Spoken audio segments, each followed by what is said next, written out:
Bonsoir à tous et bienvenue dans Plus d'actu. Faut-il réformer la langue française, simplifier son orthographe dans le but de faciliter son apprentissage? Beaucoup de linguistes pensent que oui. Il y a pile un mois d'ailleurs, une tribune en ce sens a été publiée dans le journal français Le Monde. Moderniser la langue, toucher à l'orthographe ou à la grammaire, autoriser l'écriture inclusive. Tout le monde n'est pas forcément d'accord. On a même pu observer certains raidissements du côté politique. L'accord du participe passé appartient-il au passé? Et pourra-t-on parler un jour à l'Académie française d'un immortel en l'appelant IL? Ce sont quelques-unes des questions que nous allons nous poser ce soir. Voilà, et pour essayer de nous aider à répondre, Anne-Catherine Simon, bonsoir. Vous êtes professeure de linguistique à l'UC Louvain et vous signez également une chronique dans le journal Le Soir qui est justement consacrée à la langue française. Et Anne Dister, vous êtes également professeure de linguistique à l'UC Louvain, Saint-Louis-Bruxelles. Et vous ne nous en voudrez pas de dire que ce sont les facultés Saint-Louis? Non, je ne vous en veux pas. Alors, sommes-nous forcés d'écrire à la plume et de lire à la bougie? C'est comme cela que commençait cette tribune qui a été publiée dans le journal Le Monde, c'était le 15 octobre. Tribune signée par un collectif des linguistes atterrés, avec notamment des auteurs, des autrices, Annie Ernaux, Marie Dariussec. Et vous êtes toutes les deux, d'ailleurs, des signataires de cette carte blanche. On doit nettoyer, donner un petit coup de balai, lustrer, moderniser notre langue française. C'est quoi la bonne expression et pourquoi est-ce que vous avez signé cette carte blanche? En l'occurrence, ce n'est pas exactement la langue française qu'il faudrait dire, c'est plutôt l'orthographe. C'est vraiment une carte blanche consacrée à l'orthographe. Et assurément, il faut moderniser l'orthographe du français. On a eu une première tentative qui était la première depuis plus de presque 150 ans, en 1990. C'est ce qu'on appelle la nouvelle orthographe. C'est ce que les gens appellent encore aujourd'hui la nouvelle orthographe. Et nos étudiants, quand ils disent la nouvelle orthographe, ils avaient moins 10 ans en général quand elle est parue, enfin quand on a pris ces décisions-là. Et c'était une espèce de réformette qui n'allait pas très très loin. Et donc voilà, c'est un peu la demande qu'on a maintenant. Ça avait commencé de la même manière en 1990 par une carte blanche dans Le Monde signée par 10 linguistes. Et puis ça en était suivi toute une série de décisions, de mettre sur place un conseil de la langue, de réfléchir et puis de faire des propositions de réforme. Et donc c'est un peu la demande qu'on a maintenant de remettre sur le tapis une série. Alors on donnera des exemples tout à l'heure de ce que vous demandez. Je vais peut-être me tourner vers Anne-Catherine Simon. S'il faut simplifier, c'est pourquoi? C'est parce que cette orthographe est devenue trop compliquée? C'est devenu un obstacle plus qu'un atout? Oui, on peut dire que, alors plutôt que simplifier, on pourrait aussi dire rationaliser, c'est-à-dire que l'orthographe, on puisse l'apprendre en suivant des règles cohérentes qui ne présentent pas énormément d'exceptions. Et c'est vrai que l'orthographe, elle porte en fait beaucoup de traces de l'histoire de la langue qui ne correspondent plus à la manière dont on prononce nécessairement la langue aujourd'hui. Ces traces historiques, ça peut par exemple être le PH quand un mot a été emprunté au grec.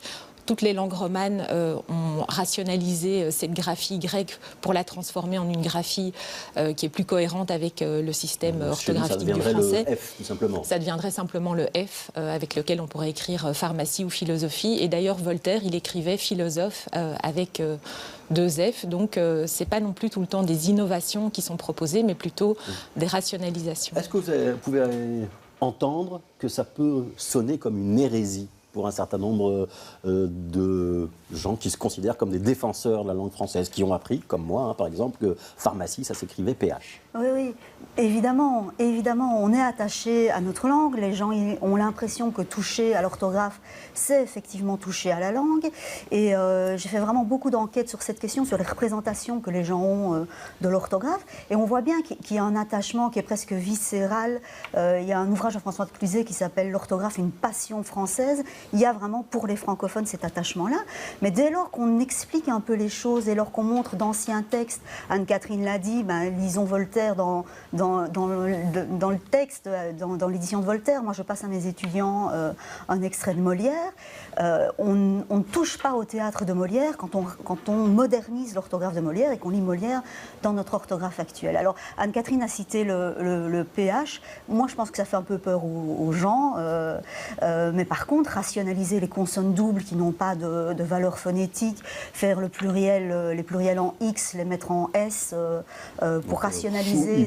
Voilà. S, oui, voilà. Donc, ça ne vous choquerait pas? Mais moi, il n'y a pas beaucoup de choses qui me choquent, mais je pense que si on explique aux gens la raison pour laquelle on veut ça, alors moi j'étais à un débat il n'y a pas longtemps où j'entends « Ah mais cette comptine elle est si belle », ben, est-ce qu'il n'y a pas des choses belles et plus intelligentes que ça à apprendre à l'école plutôt que des exceptions? Oui. Dans la carte blanche toujours, vous avez signé ce texte où il est écrit que le coût social et économique de notre orthographe archaïque, c'est le terme utilisé, est devenu exorbitant. Et vous parlez d'un outil de sélection inadapté auquel on prête des vertus qu'elle n'a pas. Le coût exorbitant, le coût social et économique exorbitant, c'est quoi? C'est-à-dire que c'est devenu trop compliqué, y compris à l'école? C'est le nombre d'heures de temps scolaire qui sont consacrées à l'apprentissage de l'orthographe, des règles d'accord du participe passé, de l'orthographe des mots, etc.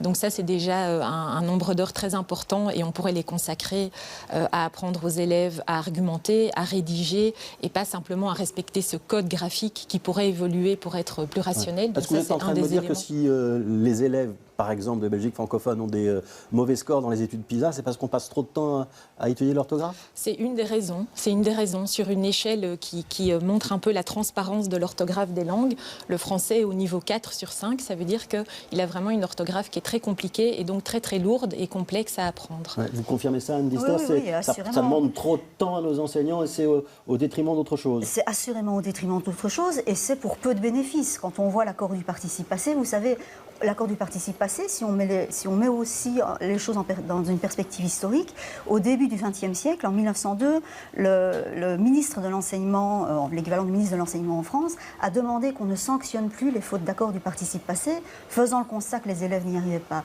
Donc il y a aussi une espèce de croyance qu'il y a eu un âge d'or de l'orthographe, que c'était mieux avant.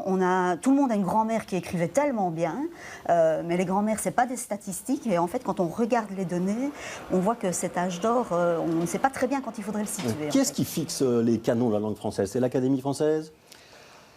Alors, je dirais que en tout cas, ce sont les ouvrages de référence, donc les dictionnaires, alors sans doute plus le Robert et le Larousse qui paraissent chaque année et qui intègrent certaines évolutions orthographiques. Ils sont plus modernes que le dictionnaire de l'Académie et plus rapide aussi. Hein. Plus rapide, voilà, certainement. Et puis aussi les grammaires, voilà, grammaire Grevis, les grammaires qui sont publiées, qui fixent les règles qu'on suit à l'école et qu'on enseigne à l'école. Le fait que cette carte blanche dans le monde, elle a été signée par des Belges, vous en faites partie, mais aussi par évidemment des Français, des Québécois ou des Québécois, c'est un signal important, ça? Oui, et des Suisses aussi, que le message soit un message des francophones, oui, c'est important. Oui. Alors, même si on peut déplorer qu'il y ait que la francophonie nord qui prenne en charge en général cette question, oui, c'est important. Les francophones d'Afrique ou d'Asie, autant Anne-Catherine que moi, et je pense que tous les profs de linguistique aujourd'hui, un des premiers cours qu'on donne à nos étudiants, c'est que le français appartient pas aux Français, qu'il y a une francophonie, qu'il y a de la variation, et que c'est important de ne pas considérer que tout se fait à Paris et à l'Académie française. Alors, je vous propose un débat dans le débat. On va s'intéresser pendant quelques minutes, si vous voulez bien, à l'écriture inclusive. Et je vous propose de vous intéresser à cela parce que c'est aussi l'actualité, puisque le Sénat français a décidé de se saisir de la question avec le vote d'une proposition de loi qui vise, je cite, à protéger la langue française des dérives de l'écriture dite inclusive. Elle a été adoptée par 221 voix contre 92, cette proposition, et c'est un texte qui permet a priori d'interdire l'utilisation de l'écriture inclusive dans toute une série de documents. Ça va des actes juridiques au contrat de travail en passant par le mode d'emploi d'IKEA ou d'une autre grande société, et de décourager aussi l'usage de l'écriture inclusive dans l'enseignement. Bonne idée, mauvaise idée, vous comprenez le débat ? Alors, à mon avis, mauvaise idée telle que c'est formulé dans ce texte-là. En fait, ce qui est interdit, ce n'est pas l'écriture inclusive, mais si on lit la proposition de loi, c'est vraiment le point médian et certains néologismes comme yel ou celleux qui permettent de désigner des... On va voir un petit exemple. Oui. On a pris une petite phrase, un bout de petite phrase qu'on a écrit de deux manières. En haut, l'écriture classique, à toutes celles et ceux qui sont intéressés par l'écriture inclusive. Et puis en bas, ce que ça donnerait en traduction d'écriture inclusive avec ce fameux point médian, qui n'est pas tout à fait un point. C'est un point qui tout petit peu remonté. Il n'est pas facile à trouver sur les claviers d'ordinateur habituellement. Alors ici, pour moi, ce n'est pas un bon usage du point médian. Donc je ne dis pas qu'il faut complètement proscrire le point médian. Je pense que le Conseil de la langue recommence de l'utiliser quand on a très peu de place, par exemple dans un tableau, et certainement pas une succession de mots qui contiennent des points médians.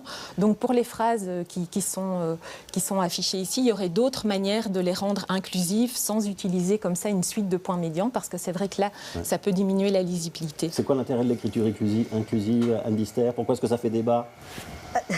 L'intérêt ou pourquoi ça fait débat? C'est deux questions qui me semblent un peu différentes. Pourquoi ça fait débat? En fait, je pense que vraiment la question, elle est focalisée sur le point médian. Là, je crois que c'est vraiment ça qui... et tous les sondages réalisés partout, quel que soit le pays et quel que soit le média qui est à l'origine du sondage, montrent que les gens ne veulent pas lire des textes qui sont écrits comme ça. Alors, celui que vous avez montré là, donc moi, j'ai écrit pas comme ça. Il n'y a pas que le Conseil de la langue avait rendu un avis qui a servi de base au décret. On a un décret aussi en Belgique francophone sur la question de la féminisation. Adopté le 14 octobre 2021. Et en tout cas, il n'est pas question de faire des accords aussi de ce type-là. Alors donc, si on veut... L'idée de l'écriture inclusive, c'est une idée qui est évidemment très généreuse. Il s'agit de visibiliser les femmes, de les rendre présentes dans la sphère publique, etc. Et donc pour moi, ce qu'on écrit en haut, c'est inclusif à toutes celles et ceux qui sont intéressés par... À partir du moment où on fait référence au féminin, c'est suffisant. Il y a du féminin, c'est largement suffisant, et on a marqué la présence des femmes. Et c'est fait, me semble-t-il, de manière légère, intelligente, et en tout cas, il n'y a pas besoin de mettre des intéressés où on dédouble tout le temps les accords. Une des raisons pour lesquelles on demande de la réforme du participe passé avec avoir, c'est qu'on voit bien que les gens ont de la misère, comme on dit au Québec, et c'est même pas qu'ils ont de la misère, c'est qu'ils ne font plus cet accord quand le CDV précède, enfin, et les règles sont très compliquées. Et là, avec ces procédés-là, on dit il faut simplifier une question grammaticale qui est l'accord du participe passé, et là on complexifie. Oui. Dans les recommandations, Fédération de Bruxelles, par contre, on recommande bien de féminiser les professions. Pourquoi est-ce que c'est important? Bien sûr, ça c'est très très important. Oui, et ça aussi, des études montrent. Mais c'est pas si évident. Alors, il existe des listes pour à peu près toutes les professions. Donc parfois, il y a de l'instabilité, il y a de la variation, c'est intéressant. Il y a autrice et auteur avec un E. Les deux formes coexistent et on peut les utiliser avec des objectifs différents. Mais c'est très très important parce qu'on a montré que les jeunes filles, les jeunes femmes, quand elles voient des noms de profession uniquement au masculin, elles ont un sentiment de légitimité ou de motivation moindre pour, par exemple, entreprendre des études qui mènent à cette profession que si la profession est présentée aussi au féminin. Donc il y a vraiment un enjeu social très important. Je voulais réagir parce que je ne suis pas d'accord avec vous quand vous dites que c'est compliqué. Alors c'est facile à faire, mais instinctivement, on va dire une infirmière et un pompier. Oui, mais alors, c'est un autre problème. Oui. Le fait de... Ce qui est facile, c'est de trouver le féminin de pompier. Et j'ai fait beaucoup de tests dans des écoles avec des petits-enfants. Le féminin, vous avez en vous les règles, parce qu'on a cette capacité, on l'a intériorisé, de créer des féminins à partir de masculins, parce que justement, c'est très régulier. Et que vous savez que vous allez faire pompière, parce que pour fermier, vous faites fermière. Donc, le mécanisme linguistique qu'il y a là derrière, on l'a tous en nous et il n'est vraiment pas compliqué. Ouais. Et si je puis me permettre, en France, alors on légifère sur le point médian essentiellement, effectivement, dans le dernier texte paru, mais sous Édouard Philippe, où on était déjà très critique par rapport à l'écriture inclusive, on rappelait qu'il fallait féminiser dès lors qu'on s'adressait à une femme ou à un groupe de femmes. Donc ça, c'est vraiment une question aujourd'hui qui est plus très débattue et qui est-ce que c'est une question d'opposition entre conservateurs de la langue d'un côté et progressistes de l'autre, ou c'est résumer le débat de manière un petit peu malhonnête? Non. Moi, je sépare vraiment les deux plans. Pour ce qui est de la féminisation, donc dire une pompière, une ambassadrice, etc., j'ai fait beaucoup d'études avec Marie-Louise Moreau, et notamment dans le cadre des élections, et on avait appelé un article « Dis-moi comment tu féminises, je te dirai pour qui tu votes ».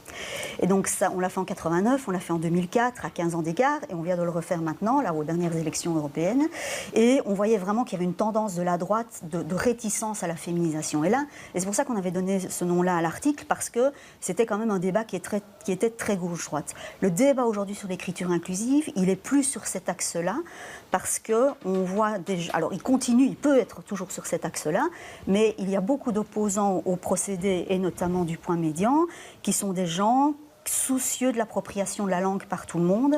Et c'est un ça dépasse le clivage politique. C'est plutôt des gens qui font de l'apprentissage auprès des primo-arrivants, auprès des gens en difficulté, donc pas des gens qu'on peut taxer d'être de droite, en fait. Au-delà de ce clivage droite-gauche, le fait que le politique, par exemple le Sénat en France, se saisisse des questions de langue, ça vous inspire quel commentaire ?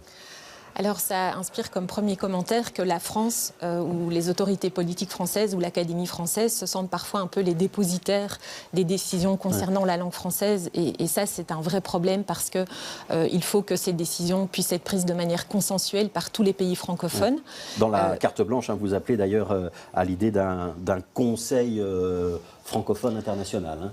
Oui, il existe déjà ce type de conseil. Voilà, et donc il faudrait vraiment que les spécialistes de la langue, donc ces conseils de la langue qui existent dans différents pays francophones, puissent être à la on peut vraiment régenter la langue ? Est-ce qu'on peut la réglementer ? Est-ce que le texte a force de loi, mais est-ce que la loi va être appliquée dans notre langage ? On a un décret en Belgique, vous l'avez rappelé, depuis le 14 octobre 2021, qui a eu comme objectif, on attendait depuis longtemps ce décret, le dernier décret qu'on avait pour la Belgique, et qui était le premier concernant la féminisation, c'était 93, avec un champ d'application qui était très étroit. Et là, l'idée de ce décret-ci, c'était aussi d'étendre le champ d'application. Les universités y sont soumises, tout le monde de l'enseignement, la culture, etc. Est-ce que vous voyez quand même qu'on n'utilise plus le point médian, alors que, Anne-Catherine l'a rappelé, le décret dit qu'on ne doit l'utiliser que quand on manque de place ? Donc voilà. Alors je voudrais qu'on rentre un petit peu dans le détail sur cette réforme potentielle de l'orthographe, notamment l'accord du participe passé. On accorde avec le complément d'objet direct, ça s'appelait comme ça, en tout cas moi de mon temps, quand il est placé avant le verbe. L'accord que j'ai fait, la faute que j'ai commise, ça voudrait dire la faute que j'ai faite. Et pourtant, dans le langage oral, on entend souvent la faute que j'ai faite. Ça ne choque plus grand monde. Ça vous choque ? Ou ça ne vous choque pas, vous ? Non, ça ne me choque pas. On l'entend à la radio, à la télé tous les jours. On entend des hommes politiques déjà du temps de François Mitterrand. Donc c'est plus du tout choquant. Là, c'est vraiment passé dans l'usage et on voit que la norme a du mal à rattraper l'usage pour justement changer les règles de ce qui est entériné dans les usages. C'est ça l'idée, on doit simplifier l'orthographe pour autant que ça corresponde à ce que le langage oral, à ce qu'on va entendre en tout cas à l'oreille ? Non, c'est beaucoup plus compliqué que ça, parce qu'on a en français des tas de consonnes muettes qui sont des consonnes finales. On ne propose pas dans une réforme de l'orthographe de les supprimer parce qu'on ne proposerait pas sans que vous pouvez écrire S-A-N-G-C-E-N-T, S-A-N-S, S'-E-N, parce qu'on fonctionne aussi avec les mots qui ont une image et donc ça permet une identification. Donc il ne faut pas non plus que les gens qui nous écoutent ce soir pensent que nous sommes des réformatrices qui veulent une orthographe qui serait phonétique et qui correspondrait à ce serait même plus réformatrice, ce serait révolutionnaire, ultra-révolutionnaire. Le G à la fin du mot sang, il est important parce qu'il fait le lien avec sanguinaire, sanguin, etc. Par contre, grammaire avec 2 M, ça n'a pas de fonction dans la prononciation et donc là, on pourrait simplifier certaines consonnes doubles. Si on réforme l'orthographe, est-ce qu'on doit se préparer à avoir une période de tolérance ? Parce qu'on va avoir une nouvelle et une ancienne orthographe qui vont coexister, ça va donner lieu à des débats homériques, c'est pas la chose la plus simple à mettre en place. On est dans une période de tolérance depuis plus de 30 ans, puisque les 2 orthographes sont considérées comme correctes et elles coexistent. Donc ça va évidemment continuer. Il n'y a jamais d'imposition ferme du jour au lendemain et de sanctions quand l'orthographe évolue.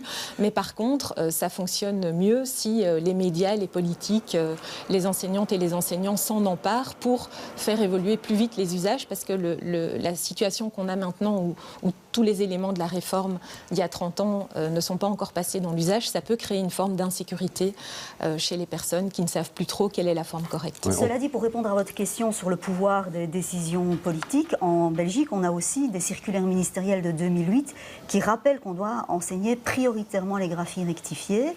Et moi, ma petite nièce, elle est en 4e primaire et elle apprend une chaîne avec l'accent circonflexe sur le i. Et ça, je trouve ça quand même hallucinant. Donc quand vous demandez ce qui choque, il y a peu de choses me choquent, mais qu'on soit toujours aujourd'hui dans l'enseignement en 2023 à enseigner des accents circonflexes qui n'ont pas de valeur phonétique, qui n'ont pas de fonction de distinguer des mots qui s'écriraient alors de la même manière, je trouve ça quand même hallucinant. Voilà, et donc la disparition de l'accent circonflexe, c'est aussi une des recommandations de cette future éventuelle réforme de l'orthographe. Oui, chez nous, mais en France ou ailleurs aussi, non, pareil en France, partout. Oui, là la réforme a été adoptée par la France également, et donc c'est sur le i et sur le u.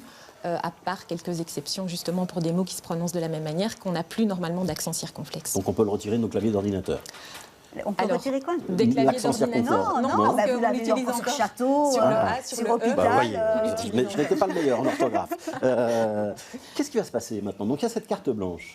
Il faut que ce collège francophone se réunisse. Il faut convaincre qui? Les États, le Conseil supérieur de la francophonie, l'Académie française avec ses beaux académiciens en habit vert? L'Académie, elle avait été preneuse de la réforme de 1990, mais elle avait été preneuse parce que la personne qui portait cette réforme était le linguiste Pierre Ancrevet et qui était très introduit dans les cabinets ministériels, etc. Donc il ne faut pas être naïf aussi sur la manière dont les choses peuvent se passer. Et donc là, moi, je n'ai pas beaucoup d'informations sur la manière dont les choses peuvent se passer. Peut-être qu'Anne-Catherine en a plus. Mais disons qu'il y a un nouveau secrétaire perpétuel à l'Académie française, puisqu'Hélène Carrère-Dancos est décédée récemment. Il semble plus ouvert sur les questions de langue qu'elle ne l'était. Et donc, nos collègues français sont en contact avec l'Académie pour voir dans quelle mesure ils peuvent être sensibilisés à certains aspects qui sont vraiment importants. Autrement, ce sont vraiment les conseils de la langue des pays francophones qui vont republier des avis, par exemple, pour réformer l'accord du participe passé. Cette mesure-là, c'est celle qui semble la plus accessible vraiment à court terme et qui risque de passer le plus facilement dans l'opinion publique. Les trois autres aspects sur les consonnes, sur les pluriels en X et sur les lettres d'origine grecque, un petit peu plus compliqué, il y aura peut-être plus de résistance. Il y aura plus de résistance, mais on voit quand même que cette carte blanche a suscité moins de réactions négatives que d'autres cartes blanches du même type qui avaient été publiées les années auparavant. Et par ailleurs, il y a une résolution aussi de la Fédération internationale des profs de français, c'est quand même important, parce que les profs de français, c'est chez nous, mais c'est dans le monde entier. Et donc, il y a eu le colloque international à Liège en 2016, et une des résolutions, c'était aussi la suppression de l'accord du participe passé avec avoir. Les Québécois ont fait beaucoup de bruit avant cette carte blanche aussi au Québec. La question a été remise sur le tapis. Donc, on est quand même vraiment dans un mouvement un peu général où on n'a pas l'air d'illuminer quand on remet ça sur le tapis. Il y a un conseil de la langue française ici en Belgique. Il a remis un avis à la ministre Bénédicte Linard, où il va le remettre bientôt. Il va le remettre bientôt. Ouais. Et qui aura-t-il dans cet avis? Tout ce qu'on vient de dire? Eh bien, la première proposition, c'est de ne plus accorder le participe passé employé avec l'auxiliaire avoir. De continuer à l'accorder quand il est utilisé avec l'auxiliaire être et de simplifier fortement en allant plutôt vers un accord généralisé pour les verbes, on va dire, de type pronominaux, pour résumer les grandes lignes. Merci beaucoup. Merci à vous. toutes les deux pour toutes ces explications. Anne Dister, donc professeure de linguistique aux facultés Saint-Louis, qui sont maintenant très proches de Lucé Louvain, et Anne-Catherine Simon, professeure de linguistique à Lucé Louvain. Vous aviez amené un livre que vous vouliez montrer. De quoi s'agissait-il? J'avais amené un livre qui présente l'écriture inclusive de manière extrêmement pratique et qui fait aussi la synthèse de pas mal d'études sur comment elle est utilisée dans l'entreprise, sur les réseaux sociaux, à l'école, etc. Donc Raphaël Haddad. Raphaël Haddad, voilà. Temps de parole. Merci à vous deux d'être venus. Demain, dans Plus d'actu, c'est notre formule du vendredi avec vos questions à l'adresse mail plusdactu@bx1.be. C'est Barbara Trac, la secrétaire d'État à la transition économique, qui sera l'invitée, et c'est Stéphanie Meyer qui animera l'émission. Moi, je serai là de retour demain matin pour la matinale. Bonjour Bruxelles. On recevra notamment Laurence Bovy, la patronne de Vivaqua, la société de distribution d'eau, dans l'émission de demain. Continuez à bien vous informer et à bientôt sur BX1.